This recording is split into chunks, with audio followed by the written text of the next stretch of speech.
Hey gamers, Stogie here, and I am back with another gameplay, and today's gameplay is going to be my first game ever trying to run the Swarm. I have seen so many YouTube videos of the Swarm just doing absolute work, and I think I'm 5th prestige in this video, and by the time I got to 5th prestige, you know, I had Scavenger unlocked, I had Ghost, I had my C4s that I love to use. I had all my stuff unlocked that I wanted to try. So I thought, you know, the Swarm unlocks at like level 54, so the only way I'm ever going to get to try this score streak is if I unlock it. So I figured I'd unlock it, give it a shot. So you can see I'm running the VSAT, the Warthog, and the Swarm. And the only reason I'm running the Warthog is because that's one of the earlier unlocks to kind of bridge the gap between the VSAT and the Swarm. You can really run anything, and I'll have some other videos demonstrating that, but in this video I'm running the Warthog and the Swarm with my VSAT. And my perks that I'm running are Ghost and Hardline, Scavenger, and Dexterity. Now, for an SMG rushing class, which is what I love to do, I love to just run and gun the whole game. That's what I found is the best 4 perks in the game. Those 4 perks, and you can sometimes substitute out Flak Jacket for Ghost, but for my playstyle, when I'm playing solo, that's just not possible, because if they get one enemy UAV up, you're screwed. If you're on your streaks, you're close to a VSAT or something, you're screwed, because they'll call in that UAV, and chances are I'm in their spawn, and they're going to see me, and they're going to kill me. So that's why I picked those 4 perks. I recommend those 4 perks very, very highly. So if you guys want to try out a gameplay like this, I would recommend trying those perks. And then what I run with those right now currently is an SMG, a C4, and a concussion.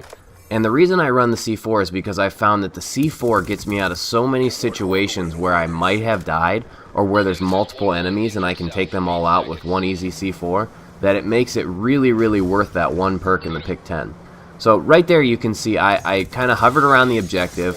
I made sure that I was moving from spot to spot, always having a little bit of cover, and I got my VSAT. The trick to these gameplays, from what I found, is getting that first VSAT. You have to get that first VSAT.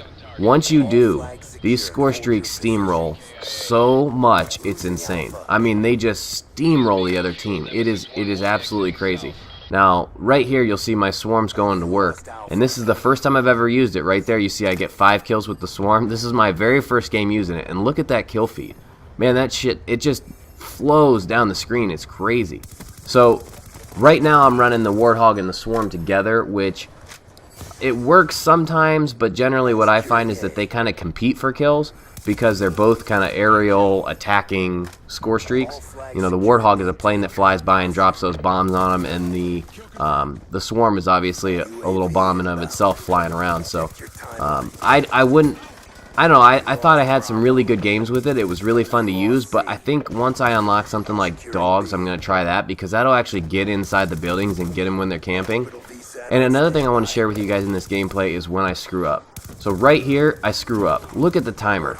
10 seconds left. I'm 2 kills or 3 kills off my next Swarm. Literally the round's going to end, and I'm out of ammo. And I say screw it. And I just go with my rushing mentality. I jump in the window and I stab the guy to get ammo. And I die with 2 seconds left. Like, how stupid is that? You really have to be intelligent when going for these high score streaks, because right there, there's no shame in waiting in that corner with no ammo and waiting for 7 seconds for the round to run out. Like, for me, I just feel the pressure of having to continue to rush, so I jump in the window and stab the guy. But you see what that resulted in. It resulted in me dying, because what are the chances that I'm going to survive close to the enemy spawn with just a knife? I mean, not great. So another thing I can give you a tip on is when you have that VSAT up, get on the objectives. Right now, like see, I turned around there, I knew exactly where that guy was because I have the VSAT up. So I can keep floating over the objective and getting those capture kills. You really, really want to maximize those when going for these high score streaks, because getting plus 200 instead of plus 100 for 1 or 2 kills is really, really important.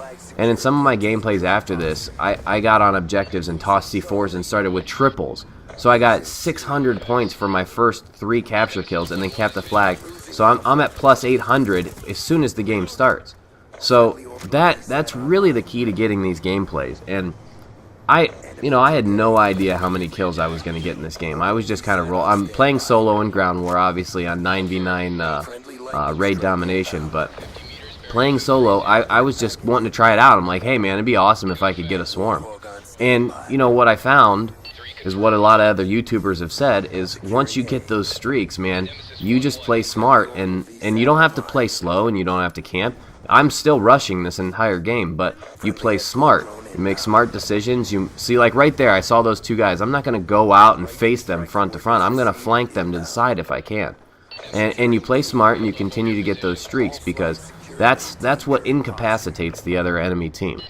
When there's swarms flying around and guys are dropping in 3 and 4 and 5-man feeds constantly, it totally disrupts the enemy team. I mean, they're not going to know what to do. So I go 80 and 7 in this gameplay, and for me that was my highest kill game to date, and I was really happy with that, especially because I died one or two off my swarm in the first half for making a really dumb mistake, and another guy on my team was running VSAT and swarm in this game, so he took up a lot of kills after I started steamrolling the team. And then right there I died on my swarm, and that happens a lot. You just got to be aware of that. That's why you don't want to rush too close to the enemy team when your swarm's up. But I hope you guys really enjoyed the video. I'm looking forward to bringing you more content. If you guys enjoyed it, go ahead and subscribe, and I'll talk to you guys later.